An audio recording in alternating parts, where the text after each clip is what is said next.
The Golden Spoon Bistro buzzed with laughter and clinking glasses.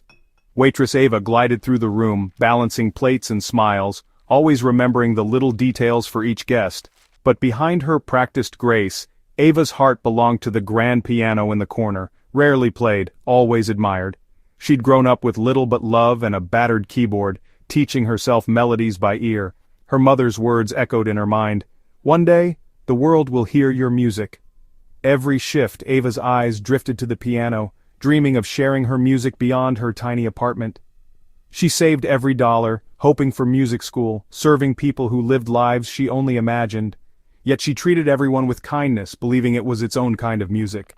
Ava's dream was simple but stubborn. It refused to fade no matter how busy the bistro or how small her world seemed. The piano waited, gleaming under the lights, as if it too hoped for its song to be heard. That night, Mr. Sterling, a wealthy regular, demanded attention at his table. He complained loudly, but Ava remained patient and professional. Spotting her glances at the piano, he called her out. "You've been staring at that piano all night. Bet you can't play a note."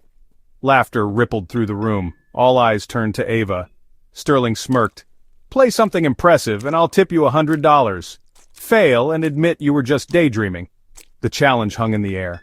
Ava's manager moved to intervene, but she shook her head. Fear twisted in her stomach, but she remembered her mother's words. This wasn't about money or pride, it was about believing in herself. Ava realized she couldn't let someone else's arrogance define her worth. She took a breath, steadied herself, and walked toward the piano. The restaurant fell silent, anticipation thick in the air. Tonight maybe was the night her music would finally be heard. Ava sat at the piano, hands trembling, heart pounding. She closed her eyes, recalling the comfort of home and her mother's encouragement.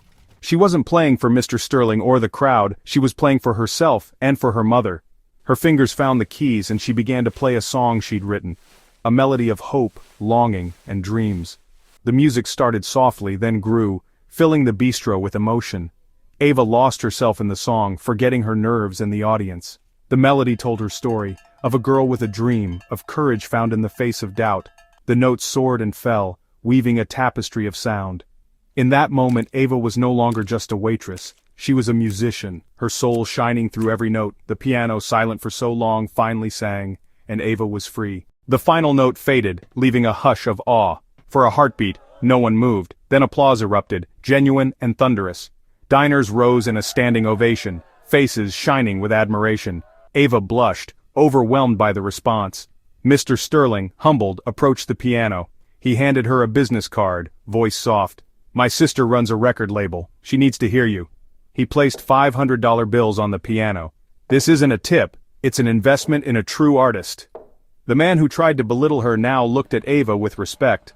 The bistro, once just her workplace, had become the stage for her dream. Ava realized her music had touched every soul in the room. She smiled, her heart full. The world had finally heard her song and it was only the beginning. That night Ava walked home, the city lights brighter, the world lighter. The business card in her hand felt like a key to a new life. She understood now, her worth was never defined by her job or others' opinions. It came from her courage to share her gift. The next day she called the number, heart racing with hope. An audition was set, a new journey had begun. Ava still worked at the Golden Spoon, but now with purpose and pride. Sometimes the owner asked her to play, and the bistro filled with her music. Dreams, she learned, can come true with one moment of courage. And sometimes all it takes is letting your true song be heard.